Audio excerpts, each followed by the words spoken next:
Friendship! Boneworks, a VR game that is absolutely great, yet seemingly about a year or two after its release, it has been mostly forgotten or pushed to the side, and I don't think it deserves to be forgotten simply like that.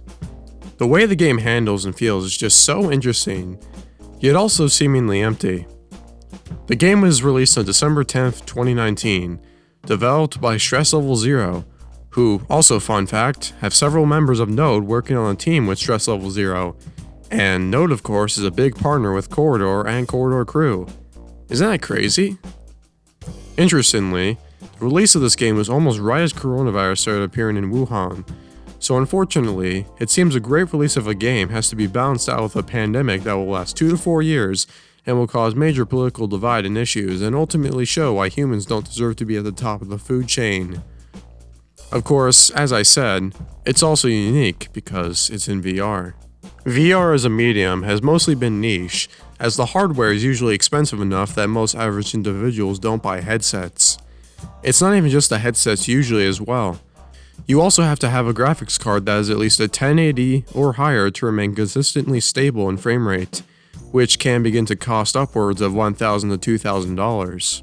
Now unfortunately, most people cannot buy better graphics cards given the microchip shortage, and also Bitcoin miners with their fat greasy fucking faces buying up all the GPUs and single-handedly destroying the environment with their worthless currency. Luckily though, this game is great and made by well-knowledge developers, so with the specs I have being just good enough, I can smoothly record gameplay most of the time, and of course, demonstrate on why Boneworks is the Half-Life 2 of our generation.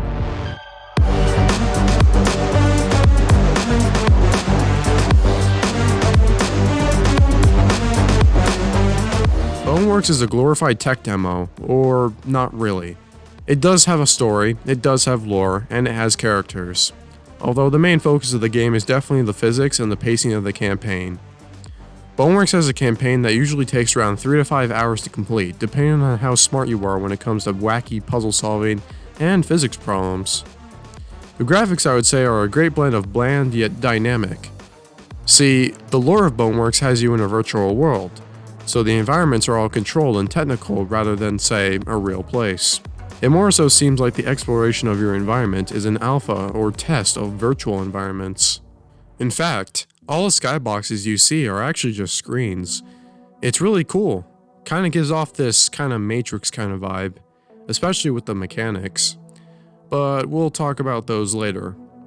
Now, who am I? Well, you assume the role of a guy named Arthur Ford. I'll just refer to him as Ford throughout this video. And what am I? Well, you're obviously a human. I don't want to talk much about the plot because currently it's just an introduction. But for right now, let's talk about some basic mechanics before moving on to gameplay. Boneworks is a physics and puzzle-oriented game where you progress the campaign by moving and using physics items to your advantage. Or you could be like me and just climb shit to progress, which is how I beat the game. And what sets this game apart from other VR games is that you have a full body that you can see, making picking things up or crouching that much more immersive. The game also has proper collisions on surfaces, so when you touch a wall, the physics actually work, and you touch the wall without sticking your hand through it, although your fingertips may experience this problem. When you crouch in real life or squat, the game properly responds, assuming you don't have full body tracking.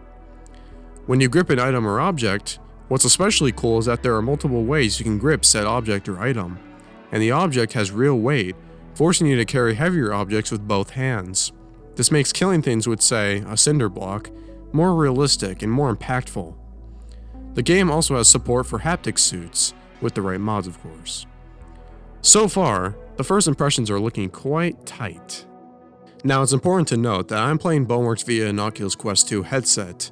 Yes, I want to be tracked by Facebook, yes it may be more buggy and unstable, but with the setup I use, it works, usually.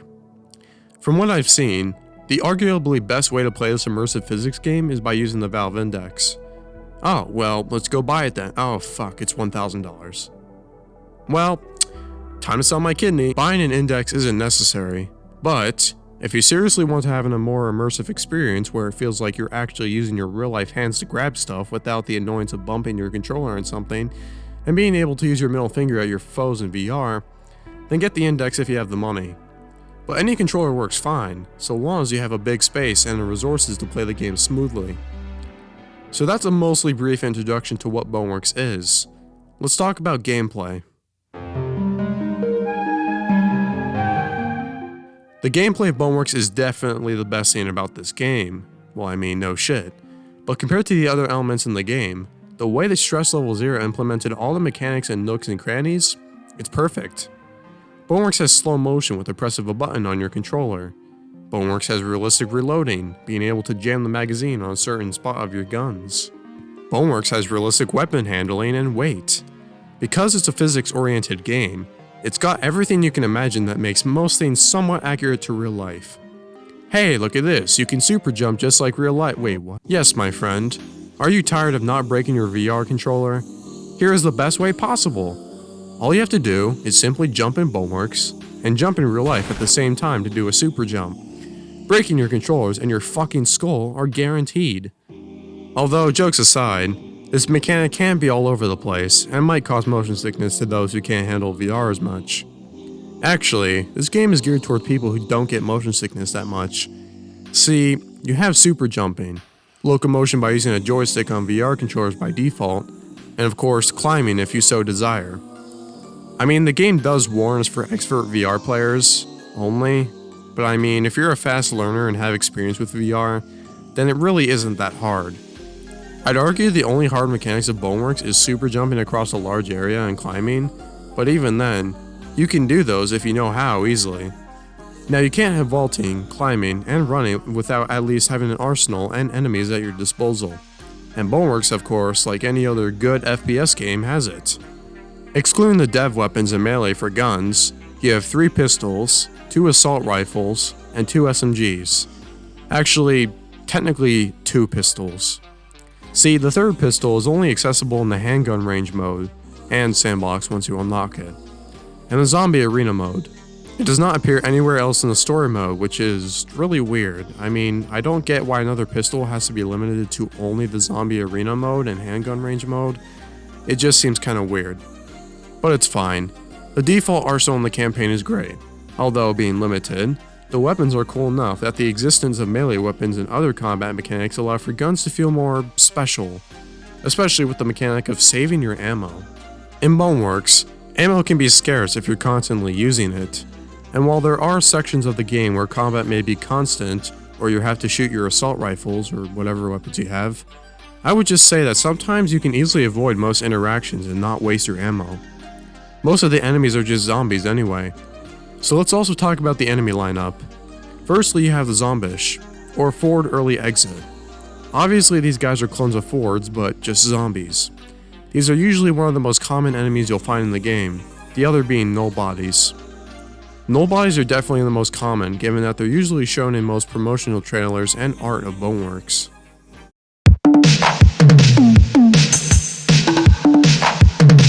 Similar to games like GTA or Garry's Mod, which, hey, I mean, it's just like Half-Life 2.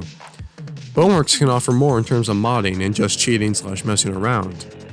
As of writing this video, the original page for modding in Boneworks, Bometome, has been shut down, being replaced with Thunderstore. Although luckily for modders, the entire Bometome page for Boneworks was archived, allowing you to download any mod with backwards compatibility properly installed. Now, similar to Garry's Mod, Boneworks has a sandbox mode, and it's absolutely great, although it's definitely off-putting that the only way to acquire more weapons and dev weapons is by playing the campaign and discovering the secrets of the unlockables. Unfortunately, not everyone has that kind of patience, so pathetically, I decided to cheat my saves and give myself infinite ammo to acquire the dev weapons. If you really want to dedicate yourself by completing the entire game and then playing through certain levels taking more hours instead of messing around, be my guest.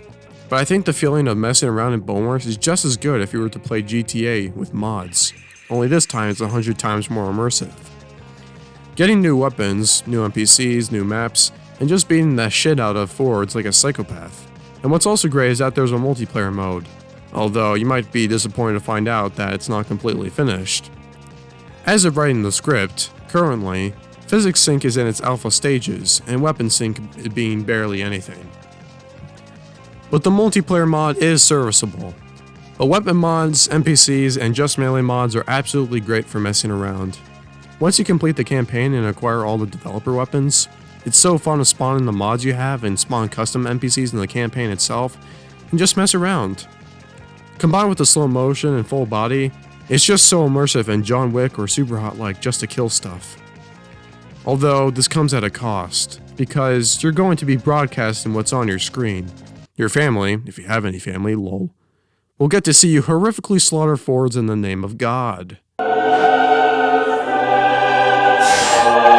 Now, Boneworks and Sandbox combined are amazing, so of course mods massively help supply empty parts of the sandbox or the campaign when you just want to mess around. With custom weapons, you can get a shotgun or a banana gun and shoot Fords. Or if you're really funny, you make your own weapon, a dildo, and make it kill all NPCs instantly when thrown at them. You can also get custom NPCs and be a furry slayer.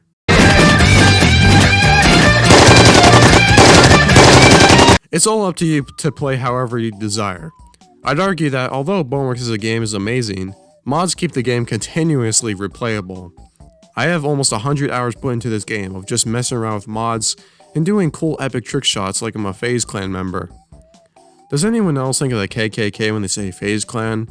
I don't know, man. FaZe, the KKK, seems quite lined up to me. I'd argue Boneworks has one of the best soundtracks in any VR game, and maybe even any video game ever. The soundtrack fits the theme of Boneworks, being a 90s yet futuristic theme. So almost all the songs are synth or electronic for the genre. Keyword almost. The Boneworks soundtrack was made by a guy called Michael Wyckoff, or better known as Riot. And Michael is a genius of our time. See, Boneworks soundtrack is incredibly unique, because almost every song is actually almost the same thing. Each Boneworks soundtrack has a theme to them, but they always seem to return to a certain rhythm or melody at some point in their playthrough. That melody being the Boneworks theme.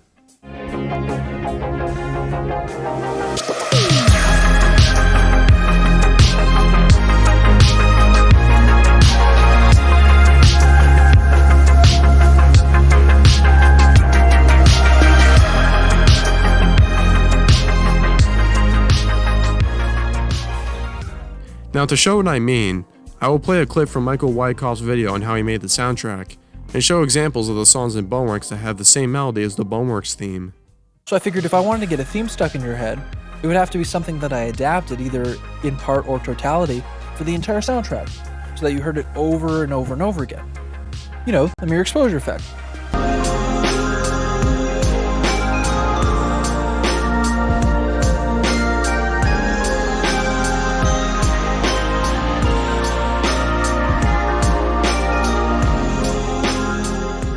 It's just incredible how each song sounds different, yet are actually tied to the exact same melody, just in different ways.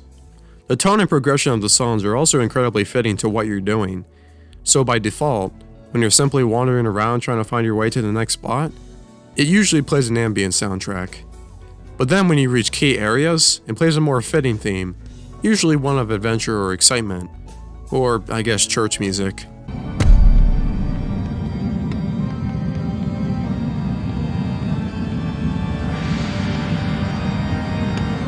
But of course, the peak of Boneworks music is when you're in combat, and the music's just a head jammer, bro.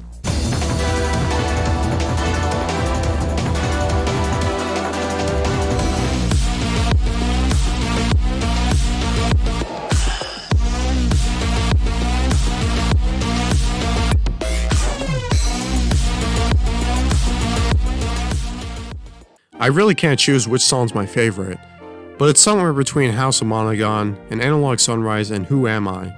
But even then, pretty much every song on the soundtrack is a banger. I mean, each song is perfectly used and it all just feels right. And I will be talking about physics next, but I mean, when songs like these are playing while you're shooting and using physics objects, it's just so great and immersive. And yet somehow, this game was basically forgotten a year later. With a soundtrack like this, that's crazy. Undertale is a game made by one guy, yet it wasn't forgotten. And for good or bad, I guess, Undertale had a great soundtrack, and in my opinion, decent and fun gameplay. but somehow it still survives as a masterpiece of an indie game and a decent game overall. I'm not really one to talk about music, given that I don't make it, but any video gamer can say that a good game needs an amazing soundtrack. Music always sets the tone and mood of a game, and when almost every song is memorable or jammer to listen to, and are also used appropriately for each situation, then the soundtrack is always remembered just as well as the game. Boneworks has a unique synth and electronic soundtrack, and the way the songs are set up makes it easy to remember a lot of the songs, especially since a lot of them have that repeating Boneworks theme in their melodies. You want to know why Mario games and Smash Bros games are remembered? Well, obviously for their great gameplay, but the soundtrack also is what makes people remember a game fondly. If you were born after the Nintendo 64 during the GameCube phase, if you played Smash Bros Melee, there's a very good chance that simply hearing the intro will bring fond memories. Smash Bros Brawl was the first game I ever played, and its soundtrack is still incredibly good, although many consider Brawl a failure or a bad Smash game. But I see more people talking fondly about Brawl and its soundtrack than I do the newer ones. Had Smash Melee not exist, I would imagine Brawl would be talked about more. That's the ultimate importance of a game soundtrack, nostalgic remembrance. And while Boneworks has it, I guess due to the way the community has simply forgotten about the game for the most part, it seems only people who played Boneworks a lot even after it was basically forgotten would be the ones who remember. The beginning of Analog Sunrise and the ambient soundtracks, or the Boneworks theme to me, are the most nostalgic sounding tracks, and simply I would imagine that in the future, if someone brings up VR or even somehow mentions Boneworks, I would make those lost neural connections. It would use 50% of my brain power and my dopamine levels to remember the amazing soundtrack. A good soundtrack gets stuck in your head.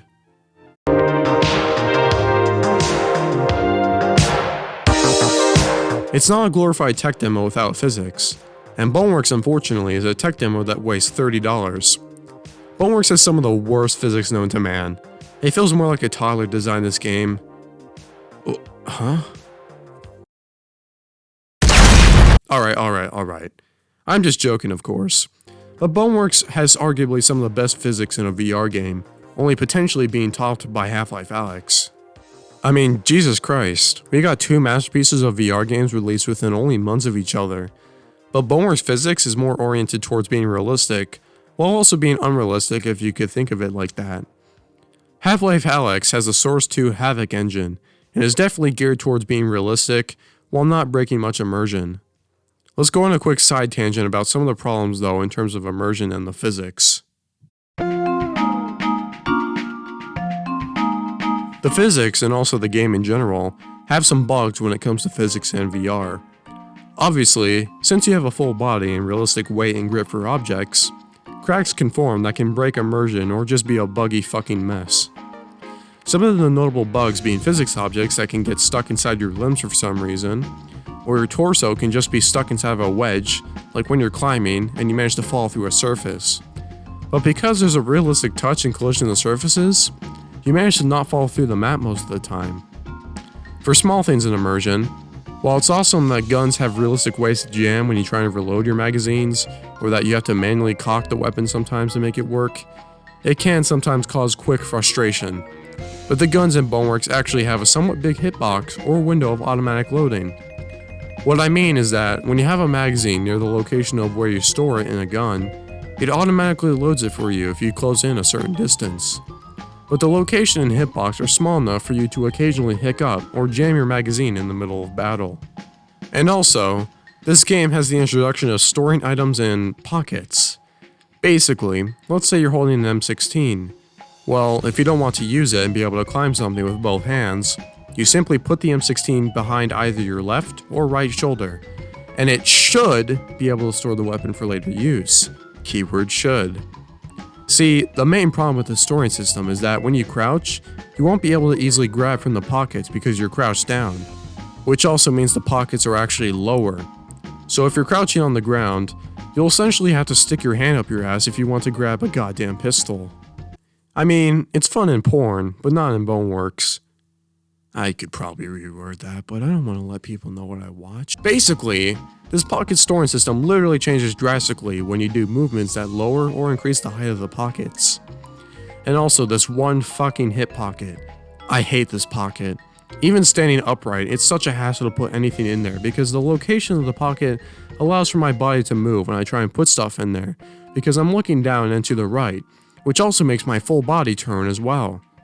But with that complaining, the pocket storing system is usually pretty seamless and just requires some patience. We are missing a lot of that in the modern world, so unfortunately, if you're an asshole to your friends and family, you might not want to play this game if you hate spending any extra time or effort to do a basic task because you have a body mass index of 30.0 and more. Another problem to note is that the slow motion button is only possible to use by holding down the button for it on whatever controller you use, which makes it annoying when you want to run in slow motion and punch a Ford in his stupid fucking face. Oh wait, you can change that with custom community bindings. Now we are really cooking! But even then, both games are fucking immersive as hell. I think in terms of immersion and freedom, Boneworks wins here. Although Half-Life Alyx is definitely satisfying with its campaign and physics, Boneworks, well, it's on its own level. To simplify how awesome it is, during Half-Life Alyx, did you ever wish you could climb over a wall and go a different route, but were limited by the game's linear path? While in Boneworks, you can take multiple paths or routes to the end. Literally.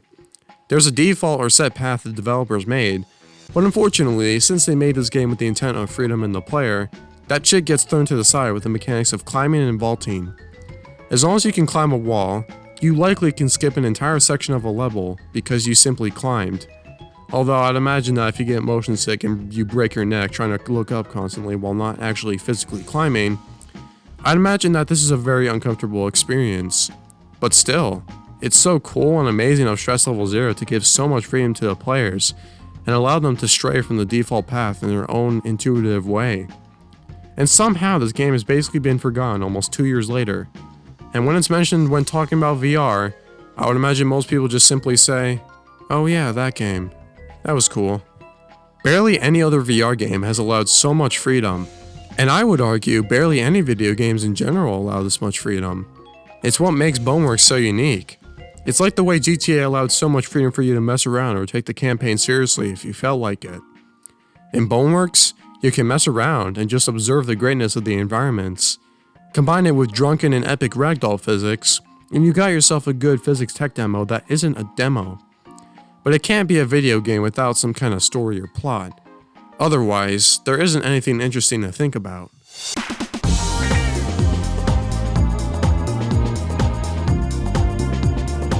The final topic of this video before our conclusion.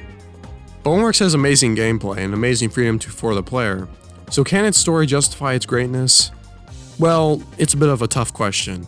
It's not that the story's bad, but the way they made Boneworks, it definitely seems like Stress Level 0 focused more on gameplay and the mechanics of VR, rather than making a compelling VR storytelling game. And when Boneworks was reviewed by journalists during its release time, obviously every single one pointed out the lack of a story, or even called it terrible. But hey, it still has a story. See, I call Boneworks the Half-Life 2 of our generation for multiple reasons, some that I will mention in the conclusion.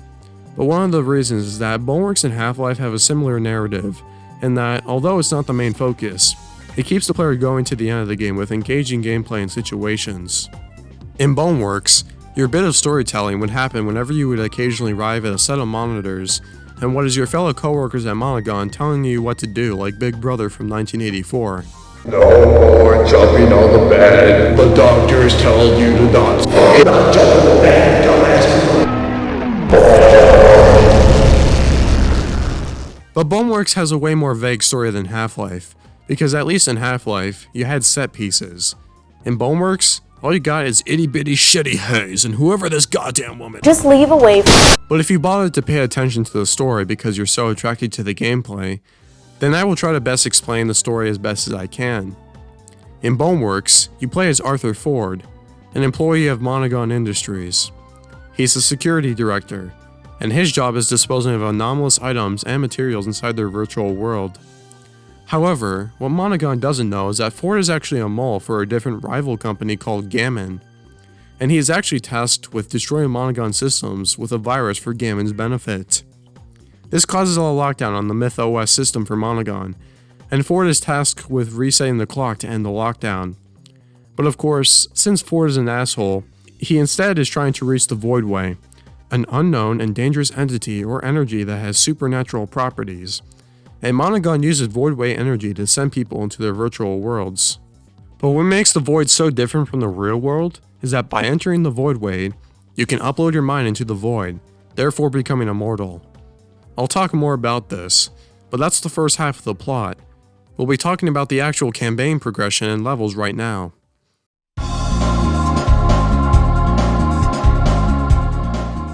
The main menu is labeled as a level in the game, but it's not really one. I will still talk about it though. Main menus in almost every video game are usually pretty bland and standard, but match the game they are for. But in Boneworks, it certainly matches what it is. You can interact with objects inside the main menu and not even have to play anything. There are physics objects and stuff to climb and just see what's around you. And when you complete Boneworks, the main menu music changes to a new track. And honestly, it's pretty hard to put in words just how awesome it is.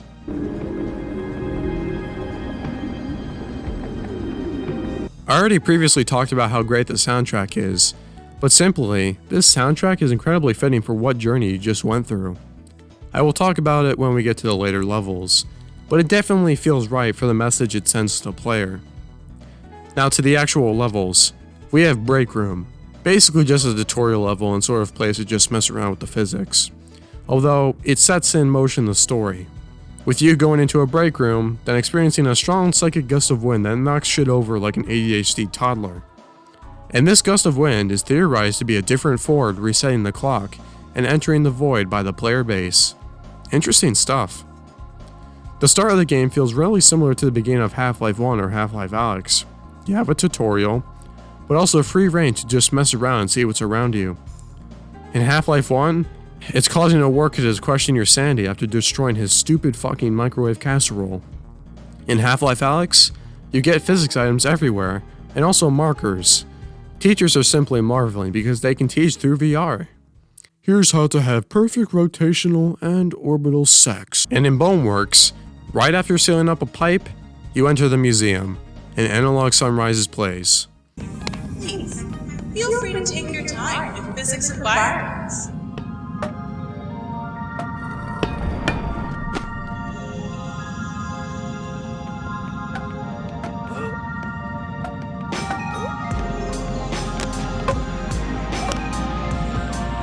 And it's just amazing. A tutorial level that also lets you see just how realistic the physics are. Oh shit, this sledgehammer has realistic weight. I actually have to use both hands to grip it properly and use it right. Whoa, I can break a barrel with my fist.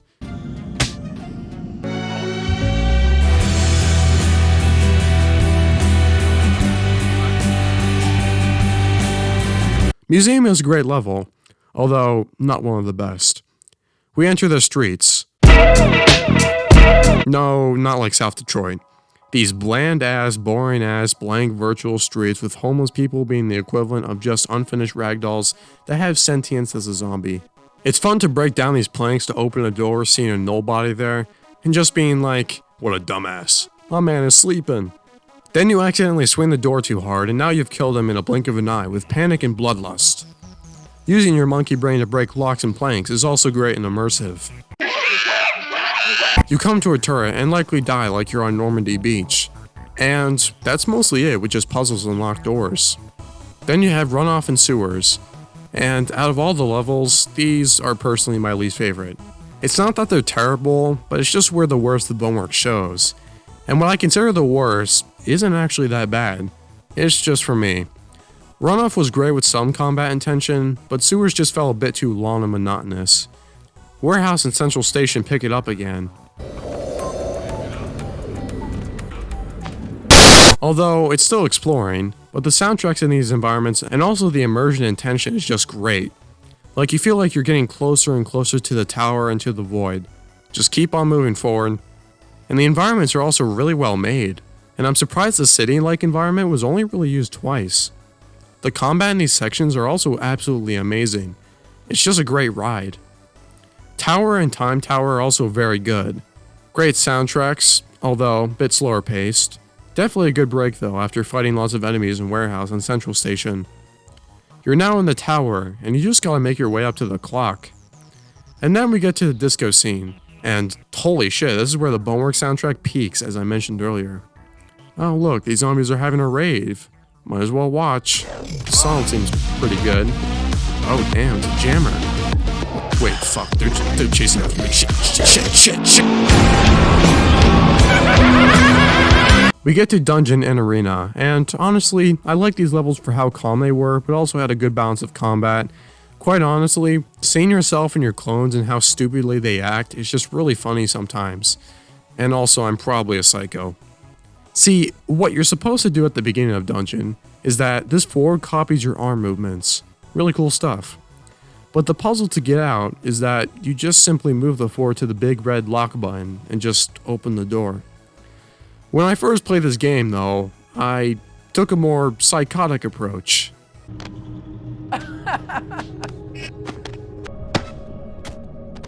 Yeah!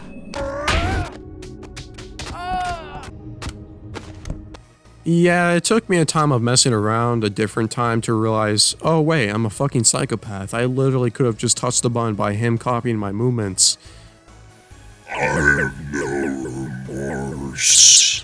In the arena, it's pretty cool. You fight through zombies, while King Ford and an imaginary audience taunts you every time you don't brutally slaughter anything. Like, Jesus Christ, shut the hell up. King Ford, you're literally suffering from schizophrenia and require attention like you want your mom's titty milk. Just calm down. Eventually, after an hour, you get released and are then going to the final levels. Throne Room and the Void. Throne Room and the Void are great for what they are, the ending levels. It ends on a great note, and it just feels relaxed but not slow-paced. You start off by having to find a way to open these castle doors, and then once inside, you come face to face with your face. Your clone says, "Duke's up!" He puts his hands up with fists and drunkenly stumbles to you. Since you're a cold-blooded methodical killer, this simply doesn't faze you. It's a simple boss battle. If you're good at the game, which you should be, you can simply win with swift, quick movements, or you somehow struggle to kill the guy. After either taking his crown or killing him, the other forwards declare the king, and you walk to the final room, the Void entrance. You walk in, and you use the gravity tool to lift the barricade up. You enter the Void, and the final soundtrack that isn't the credits plays. It's a jammer, but fast-paced to imply that you need to get moving. And for good reason, because zombies spawn in that can kill you if you don't get moving. You then get to these ladders, and, well, for people who have trouble playing in VR, which I question why you played Boneworks in the first place when you can't handle moving a single pixel, this ladder climb basically breaks your neck and likely disables you for life. But then you reach it, the finale. You go through the doors, there's a button, you press it. A screen's presented. You watch. It's a cutscene. And it's you, in real life. You watch and see how all this ties together, and what the meaning of you being here is. Had you been paying attention to the story at all, you finally realize why your coworker is mad at you, and why you're now in this void. You infiltrated your company, and uploaded some kind of file that destroyed their network. You went inside the Myth OS and were tasked with the reset of the clock, which does happen, but right as you go to the void, you enter the void to survive and upload your mind to it. By the time Monogon's agents find Ford, it's too late. He's basically brain dead, having uploaded his mind into the void. Ford completed his task, and he's seemingly immortal. And the credits roll.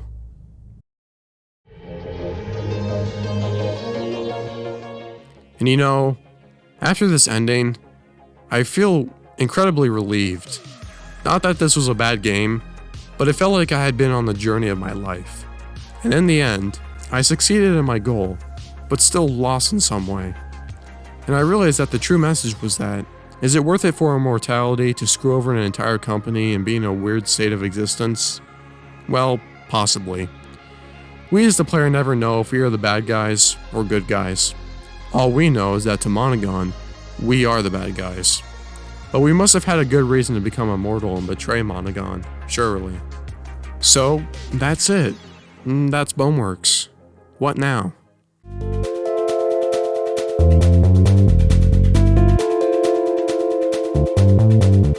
Obviously, I couldn't possibly cover everything, but I feel that I've covered everything I want to.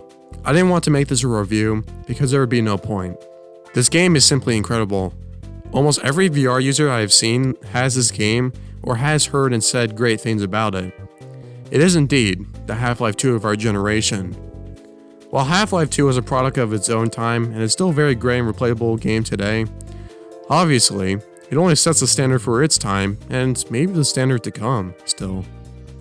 But Boneworks is the new standard for the newest technology or genre of video games, VR. Most VR games are simple, short adventures or fun little gameplay spurts rather than a full-fledged game, which makes VR seem dead or lacking. But with developers like Valve, Stress Level Zero, and Rust Ltd, we can see a lovely new generation of both video games and VR games with absolute perfection crafted into the core of each game. Half-Life Alyx was in the making for 5 years, and was crafted to be an absolutely wonderful experience for both veteran VR players and new, and motion sick players who needed different ways to play the games. Hot Dogs, Horseshoes, and Hand Grenades VR set the standards of shooting in VR, and Boneworks does both, but not enough to completely snuff out both games. Half-Life Alyx is definitely more refined, and H3 VR likely has the more satisfying shooting mechanics, but Boneworks set the standard for physics and player enjoyment. Somehow, all of these AAA studios don't realize the potential of VR, simply lazily porting old games onto a VR framework. Boneworks was made by a group of indie developers who put their passion and soul into the game, and delivered it massively.